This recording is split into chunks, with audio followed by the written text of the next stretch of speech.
அனைவருக்கும் ஆத்மா வணக்கங்க. அது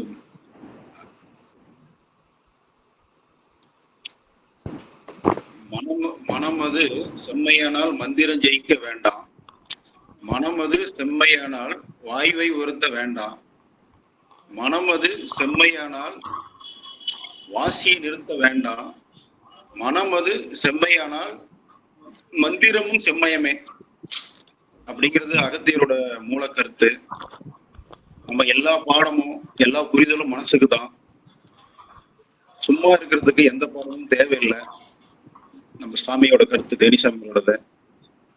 நம்ம அதனால அந்த ஒரு நிலையில ஒரு நிமிட நேரங்க நம்ம சும்மா இருக்கிற மௌனத்தை இருந்துட்டு நம்ம சத்சங்கத்தை ஆரம்பிக்கலாம்.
கேள்விகள் இருந்தா கேட்கலாங்க ஐயா. மேடம் தனலட்சுமி மேடம் வணக்கம். வணக்கம். வணக்கம் சரவணா வணக்கம். நீங்க அம்மா வணக்கங்கம்மா. வணக்கம் மேடம், நீங்க அப்பா கிட்ட இருந்தது சும்மா இருக்கிறது எப்படி எடுத்துக்கிட்டீங்க? சும்மா இருக்குதுன்னா என்ன அப்படிங்கறத ஒரு 10 நிமிஷம் ஒரு சுருக்கமா கொஞ்சம் எல்லாத்துக்கும் புரியுற மாதிரி கொஞ்சம் சொல்லுங்க. சும்மா இருக்கிறது என்பது அவர் வெளி உலகத்துக்கு அவர் சொல்லல, நம்ம மனசு சார்ந்த விஷயம் அது. அந்த மனசு சார்ந்த விஷயத்த மனசுல இருக்கிற சிந்தனைகளை அலைய விடாம நிப்பாட்டி வச்சு அந்த சிந்தனையே வரவிடாம வைக்கிறது தான் சும்மா இருத்தல்ன்றது. நிறைய யோசனைகள் மனசுல ஓடிக்கிட்டே இருக்கும். அதையெல்லாம் நிலை இல்லாம ஓடுற சிந்தனைய நிலையா நிப்பாட்டிட்டு நம்ம மனசை ரிலாக்ஸா வச்சுக்கிறதா இதுல அவர் சொல்லி இருக்கிற விஷயம். இத உடனே செய்ய முடியாது. அது பழக்கத்துல நிறைய நாள் ஆகணும். அந்த விஷயத்த நம்ம அதுக்குன்னு ஒரு டைம் ஒதுக்கி செஞ்சாதான் அது பழக்கப்படும். எங்களுக்கு அவர் உட்கார்ந்து சொல்லி கொடுக்கல, மற்றவங்களுக்கு சொல்லும் போது கேட்ட விஷயங்கள், நாங்களா இப்ப பழகிக்கிட்ட விஷயங்கள். அது அவர் சொல்லும் போது நாங்க மத்தவங்கள மாதிரி உட்கார்ந்து கேட்டதில்லை, ஒரு நாளும் சொல்லி கொடுத்ததில்லை அவரு. அந்த அனுபவம் இப்ப நமக்கு பழக்கமாயிருச்சு. இது உட்கார்ந்து நான் என்னுடைய அனுபவத்துல நான் செஞ்சு பழகிட்டேன்.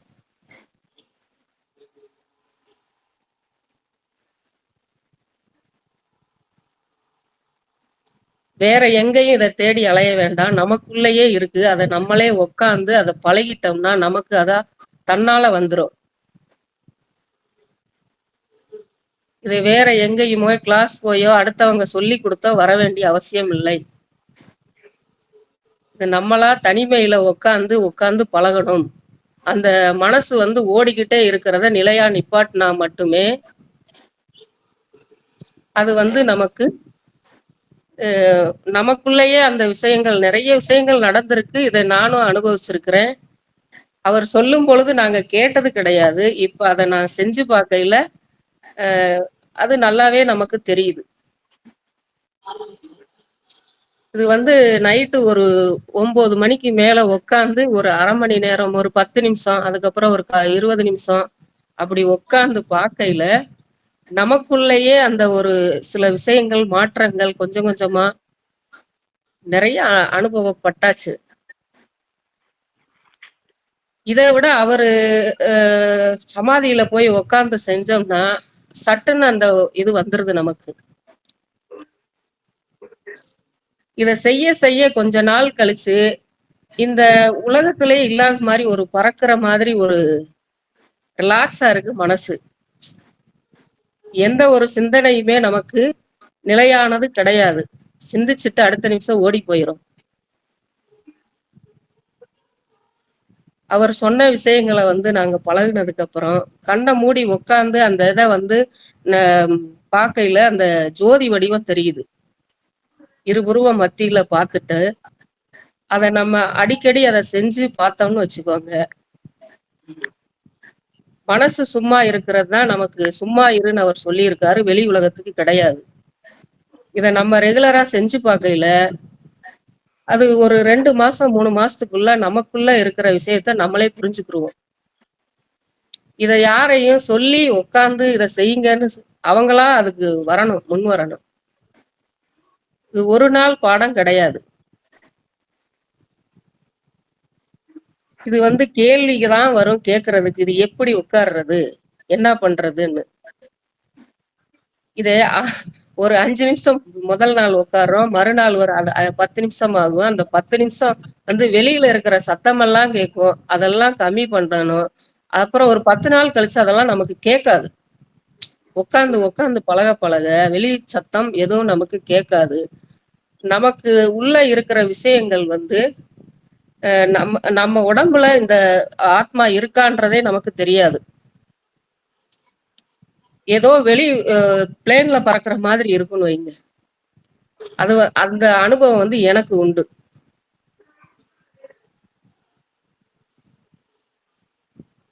இந்த வெளி உலக வாழ்க்கைக்கு அவர் சொல்லவே இல்ல. நமக்குள்ள இருக்கிற விஷயத்துக்கு உள்ள மனசுக்கு இருக்கிறது மட்டும்தான் அவர் சொல்லியிருக்கிறார்.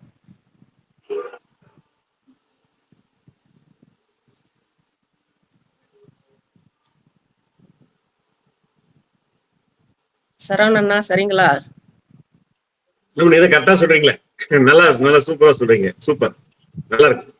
இல்ல இது வந்து நல்லா இருக்கிறத என்னுடைய விட அனுபவம்னா, நல்லா இருக்கிறத விட நீங்க ஃபீல் பண்ணதை சொல்றீங்க. இதுதான் வேணும். இதுதான் ரியல் எக்ஸ்பீரியன்ஸ்ங்கிறது இதுதானே. நல்லா இருக்கு. இது ரொம்ப நல்லா இது இருக்கு. வந்து அதாவது அப்பா பொண்ணுன்றதை விட அவர்கிட்ட நாங்க எந்த ம். பாடமும் நாங்க பழகல. அதான். இப்ப உட்கார்ந்து பார்க்கையில அது தன்னால நமக்கு வந்துருது. கரெக்ட். ஒரு எல்லாரும் வந்து உட்கார்ந்து கேட்பாங்க, இதை எப்படி செய்யறது என்னன்னு அவர் சொல்லி கொடுப்பாரு. உட்கார்ந்து பழகுவாங்க. அந்த பழக்கம் எங்களுக்கு கிடையாது. அவர் சொன்ன விஷயங்கள் இப்போதைக்கு ம். அத நான் இருந்து பார்த்த என்னுடைய அனுபவம் இது. எந்த கவலையுமோ எந்த சிந்தனையுமோ அந்தந்த நிமிஷத்துல வந்து போயிரும். அது ம். மனசுல வெளி உலகத்துக்கு தான் அந்த சிந்தனையும் அந்த அஹ், வெளி உலகத்துக்கு மட்டும்தான். நம்ம மனசுல எந்த எண்ணங்களும் ஒரு நிமிஷம் தங்காது. அதுக்கு மேல அதுக்கு வச்சிருக்கிறதும் கூடாது. ம்.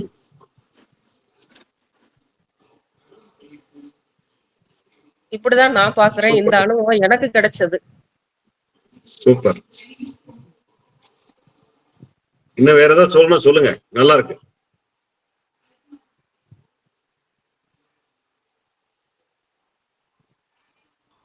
ஐயா முருகேசன் ஐயா என்னமோ சொல்ல வர்றீங்க. மைக்கை அன்மியூட் பண்ணி சொல்லுங்க ஐயா. மியூட் போட்டிருக்கீங்க முருகேசன் சார். சரிங்க சரி. மேடம் நீங்க நீங்க வேற ஏதாவது அனுபவம் தானே பகிர்ந்துக்கலாம் மேடம். வேற அனுபவம் அப்பா கிட்ட பழகுனது இவ்வளவுதான். சரி மேடம். இப்போதைக்கு வந்து நம்ம சமாதிக்கு போயிட்டு உக்காந்தோம்னு வச்சுக்கோங்க. அங்க போனாலே நமக்கு ஒரு புத்துணர்ச்சி வரும். அவர்கிட்ட நான் பேசுற மாதிரியே பேசுவேன். நம்ம அப்பா எப்ப இருக்கும் போது அவர்கிட்ட என்னெல்லாம் பேசுவோமோ அந்த பேச்சு இப்பயும் அவர் அங்க இருக்காரு அவர்கிட்ட சொல்லிட்டு வந்தா எல்லாமே அவர் ஏத்துக்குவாரு. அவர்கிட்ட நார்மலா பேசுற விஷயங்கள் மாதிரியே நான் எப்பயுமே பேசிட்டு தான் வருவோம். அங்க போயிட்ட உடனே நம்ம ஒரு சீக்கிரமா போலாம் அப்படின்னு நினைச்சிட்டு இருப்போம்.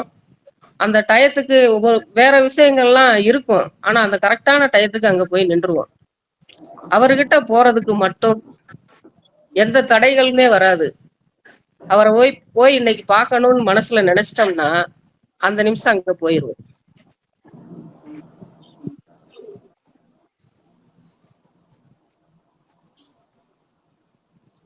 மனசாலியா உடம்பாலியா? மனசாலையும் சரி உடம்பாலையும் சரி. மனசுல நினைச்சுட்டா நம்ம உடம்பாலேயே போயிடுறோமே அங்க. நேரடியாவே போய் பாத்துறோம் வர. ஆமா ஆமா. ஐயா ஒரு தடவை சொன்னாரு, சேலத்துல மகா பெரிவா கிரகம்னு ஒண்ணு இருக்கு. அங்க ஒரு தடவை தேனிசாமிகள் அங்க நான் கூட்டிட்டு போயிருந்தேன். சேலத்துல வந்தப்போ அவங்க காஞ்சி மகா பெரியவா கோயில் மாதிரி அதை வீடு வச்சிருக்காங்க. அவங்க ஐயாவை உட்காத்தி வச்சு கூடையா பூவை தரையில கொட்டுறாங்க. கும்பம் வச்சு மரியாதை பண்ணி வரவேற்று சேர்ல உட்காத்தி வச்சு பூவை தலையில கொட்டி அபிஷேகம் பண்ணி, என்ன இது ஒரே விளையாட்டா இருக்கு, இருக்கிறதுலாம் ஒண்ணுதானே, இது என்னத்துக்கு அப்படின்னுகிட்டே இருந்தாரு.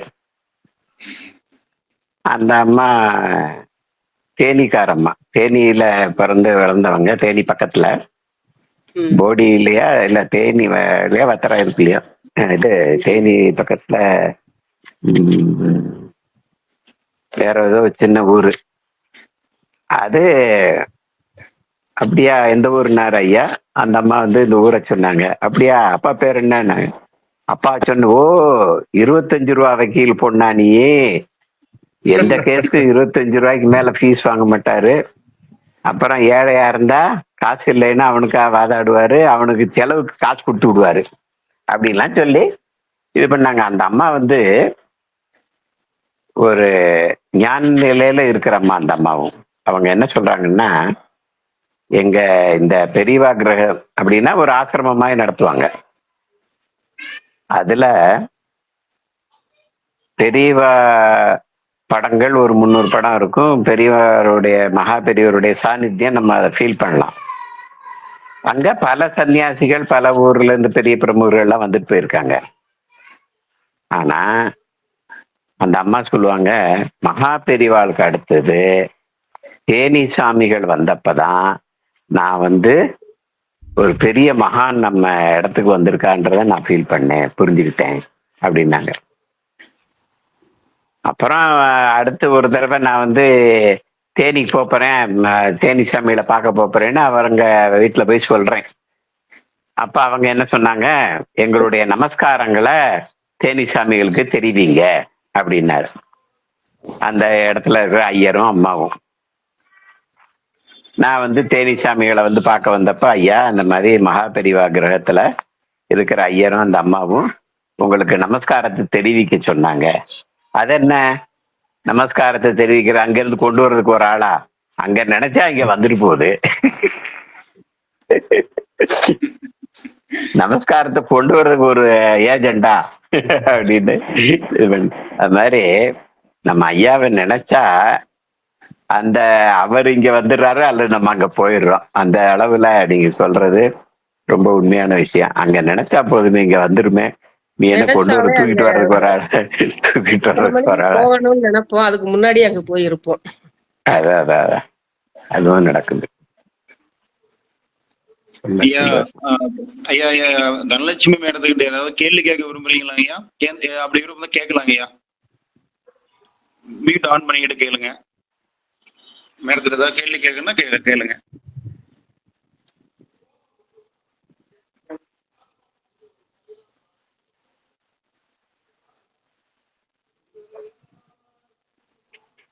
நீங்க சும்மா இருன்னு ஐயா சொன்னதை எப்படின்னு கேட்டா, நீங்க ஏதோ செய்யறதுக்கு வழி சொல்றீங்களே. சும்மா இருக்கிறதுக்கும் நம்ம மனச அலைபாயாம வச்சிருக்கிறதுக்கான வேலை செய்யறதுக்கும் நடுவுல ஏதோ கேப் இருக்கிற மாதிரி இருக்கேன். அதனாலதான் எல்லாருமே சும்மா இருக்காங்க. யாரும் கேட்கல பாருங்க கேள்வி. அப்ப எல்லாத்துக்கும் ஐயா மேடம் சும்மா இருக்க ஐயா சும்மா இருக்க சொன்னாரு. நீங்க ஏதோ செஞ்சு ரொம்ப நாள் சீக்கிரம் கிடைக்காது, ரொம்ப நாள் ஆகும், அது முயற்சி பண்ணி நான் இப்ப வந்து ஒரு லெவலுக்கு வந்துட்டேன் அப்படின்னா ஏதோ செய்யணும்ன்றீங்க. சும்மா இருக்கணுமா, ஏதாவது செய்யணுமா? சும்மா இருந்துகிட்டே அதை செய்யணும். அவ்வளவுதான். அது வெளியில சும்மா இருக்கிற சொல்லலையே. சும்மா வெளியில இருந்துகிட்டே சும்மா இருக்க செய்யறதுன்னா வேண்டாம். எப்படி? வெளியில சும்மா இருந்தா எப்படி ஆமா. வேலைகள் ஆகும், வெளி வேலைகள் ஆகும். அப்ப சும்மா இருக்கிறதுனா எங்க? சும்மா இருந்துகிட்டே சும்மா இருந்துகிட்டே செய்யறதுன்னா என்ன? அதான் நான் செய்யலங்கிற எண்ணம், அங்க அந்த இடத்துல நான் செய்யலங்கிற நினைப்பு இல்லாத செய்யறது. ஆஹ் அப்படி அவர் எப்பயாவது சொன்னாரா? எப்பயுமே அதான் சொன்னாரு. நான் செய்யறேன்ற நான் செய்யறேன்றதே சொல்லக்கூடாது. நினப்பு இல்லாம செய்யன்னு சொன்னாரா? எப்பயாவது எங்கேயாவது சொன்னாரா? உங்க ரெக்கார்டிங்ல எங்கேயாவது இருக்கா? நினைப்ப எதுவுமே நீங்க எத்தனையோ அவருடைய பேச்சுகளை, கேள்வி பதில்களை கேட்டிருக்கீங்க, ரெக்கார்ட் பண்ணிருக்கீங்க. எங்கேயாவது எப்பயாவது நான் செய்யறேன்ற எண்ணம் இல்லாம செய்யணும்னு எங்கேயாவது சொல்லியிருக்காரா? அதாங்கய்யா நான் இதுவரை கேட்டது இல்ல, அதனால கேக்குறேன். இல்ல நான் பேசுறது உங்களுக்கு கேக்குதாங்க ஐயா? கைலாசையா ஐயா? அருமையா கேக்குது. சந்தேகமே அதனாலதான் வருது. உன் நினைவை கடவுள் மேல வச்சுக்க அப்படின்னா அது என்ன அர்த்தங்க ஐயா? இறைவன் மேல நினைப்பு வச்சுக்கிட்டு அது வந்து ஒரு லெவலுக்கு கரெக்ட். சரி, சும்மா இருங்கிறது சும்மா இருதான். கடவுள் மேல ஒரு நினைவு வச்சுக்கிறதா இருந்தா அப்போ ஒரு செயல் செய்ய சொல்லிட்டாருன்னு அர்த்தம். அதாவது உங்களால சும்மா இருக்க முடியுது, அது யாருக்கு அந்த பாடம்? சும்மா இருக்க முடியாதவங்களுக்கு தானே அந்த பாடம். நம்ம இப்ப கேள்வி என்ன, சும்மா இருன்னு சொல்றதுன்னு அர்த்தம். அப்புறம் செய்ய முடியுதா இல்லையா, எல்லாராலையும் செய்ய முடியுமான்றது அடுத்த கொஸ்டின். சும்மா இருன்னு அவர் சொன்னதுன்னு அர்த்தம் என்ன? அதுக்குதான் மேடம் பகிர்ந்துட்டாங்க அவங்க கருத்தை. ஆமா, நான் அதனாலதான் கேள்வியும் வந்துச்சு. சும்மா இருன்னு ஐயா சொல்ற, நீங்க ஏதோ செய்ய சொல்றீங்களே உள்ள அப்படின்னு கேட்டேன். மேடம் நீங்க பதில் சொல்லுங்க மேடம். உங்க பார்வையில அதை சொல்லுங்க. அவர் கேக்குறாரு சும்மா இருன்னு சொன்னாங்க. என்னுடைய பார்வையில வந்து சும்மா இருத்தல் வெளி உலகத்துக்கு கிடையாது, நம்ம மனசுக்கு மட்டும்தான் நான் சொல்றேன். ஆமா, கரெக்ட் தான். ஆனா மனசுக்குள்ளதானே ஏதோ செய்ய சொல்றீங்க. ஆமா, மனச வந்து நிலைப்படுத்துங்கன்னு தான் சொல்றோம். நிலையானதா நிலைப்படுத்துன்னு அவர் சொன்னாரா எங்கேயாவது எப்பயாவது சொன்னாரா? என் கேள்வி அவ்வளவுதான். மனசு வந்து ஐயாவுடைய கருத்துக்கள் நிப்பாட்ட சொன்னாரா? எங்கேயாவது எப்பயாவது சொல்லியிருக்காரா? எங்கேயாவது ரெக்கார்ட் ஆயிருக்கா? அதாவது அத வந்து படிப்படியா அழகா சொல்லுவாரு வேற வேற கட்டத்துல. தேனி சாமிகள் சும்மா இரு அப்படின்னா என்ன அர்த்தம்? வெளியில வேலை செய்யாம சும்மா இரு இல்ல. நீங்க சொன்ன மாதிரி எல்லாம் மனசுக்குள்ள செய்ய வேண்டிய இதை பத்தி தான் அவர் சொல்றது. மனசுன்னா என்ன? ஏதாவது 100 தாட்ஸ் ஓடிக்கிட்டே இருக்கும், 1000 தாட்ஸ். தேவையானது, தேவையில்லாது, பக்கத்து வீடு, எடுத்த வீடு, போன வருஷம் நடந்தது, அடுத்த வருஷம் வரப்போறது, ஏதாவது ஒண்ணு குடு குடுன்னு ஓடிக்கிட்டே இருக்கும், 6 மாதிரி. அப்ப ஓடிக்கிட்டு இருந்தா நம்ம ஒவ்வொரு எண்ணத்தின் பின்னாலேயும் போனோம்னா திசை தெரியாம போயிருவோம். அந்த எண்ணங்கள் வந்ததுன்னா எல்லா எண்ணத்தும் ஐயோ இது வருதே, இது வேணும், இது வேண்டாம், இது நல்லா இல்ல, இது நல்லா இருக்கு இப்படின்னு நம்ம அந்த எண்ணத்தை பிடிச்சுக்கிட்டோம்னு வைங்க, நம்ம அதுல போய் சிக்கிக்குவோம். மனதில் 1000 எண்ணங்கள் வந்தாலும் நீ சும்மா இரு, அத பத்தி கண்டுக்காத. அதே மீறி வந்து அமுக்குது. நான் சும்மா இருக்கேன்னு சொன்னா விட்டுருமா? அது கிரைண்டர் போட்டு அரைச்சு தள்ளிக்கிட்டே இருக்கு. அப்ப என்ன சொன்னார் அடுத்த ஸ்டேஜ்? சும்மா இருந்தாலும் எண்ணம் ஓடுது, மனசு ஏதாவது உள்ள புடஞ்சுக்கிட்டே இருக்கு. அப்ப என்ன செய்யணும்? தூங்குற மாதிரி நடி.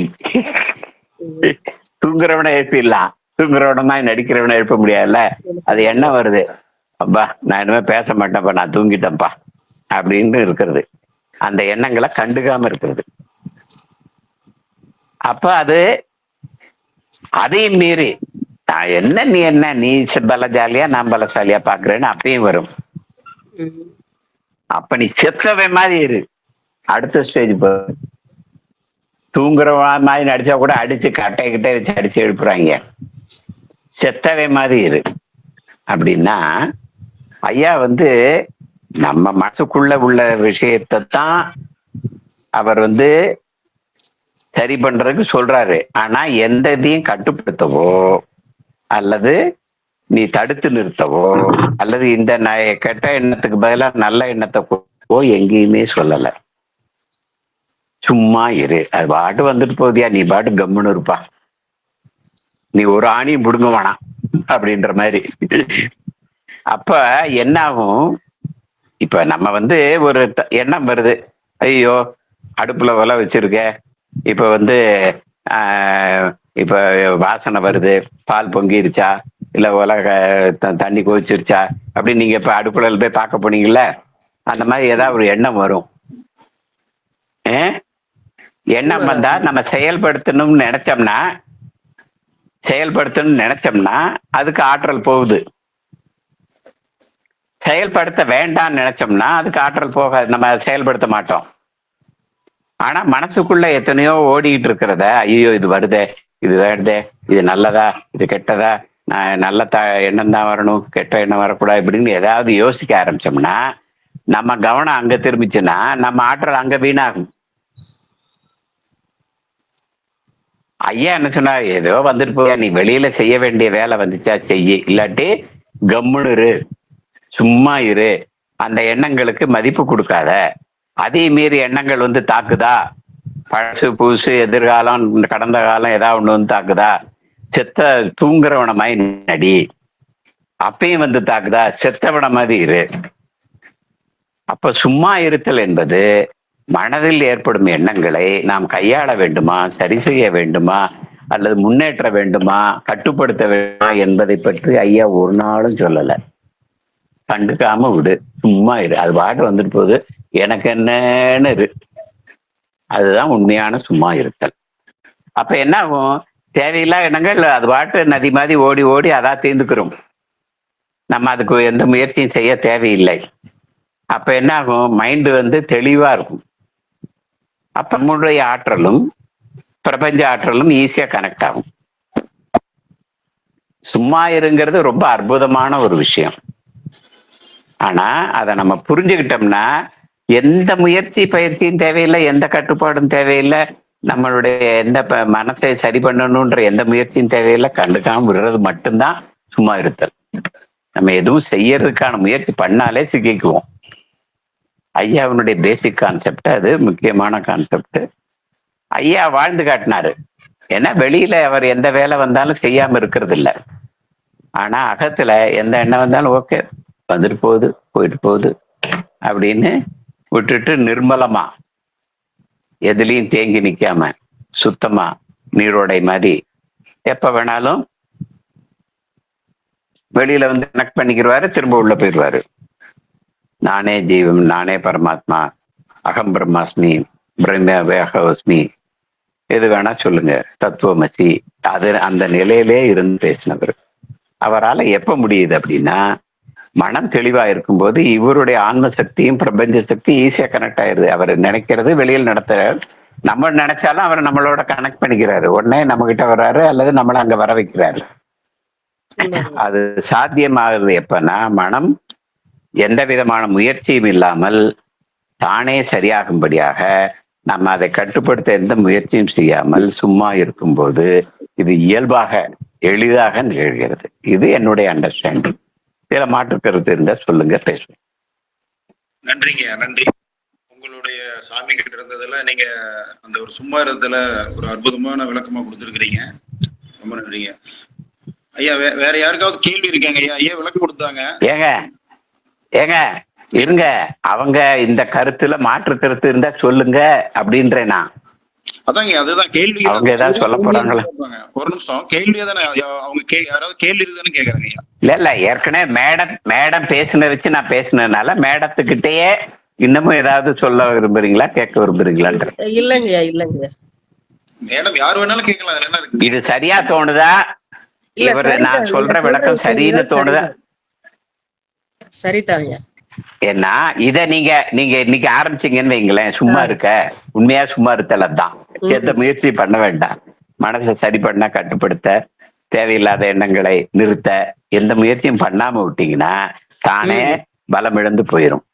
அதை செஞ்சு பாருங்க. நாளை கழிச்சு நீங்களும் ஐயாவும் ஒன்னா இருப்பீங்க. உண்மைதாங்கய்யா. ஆமா.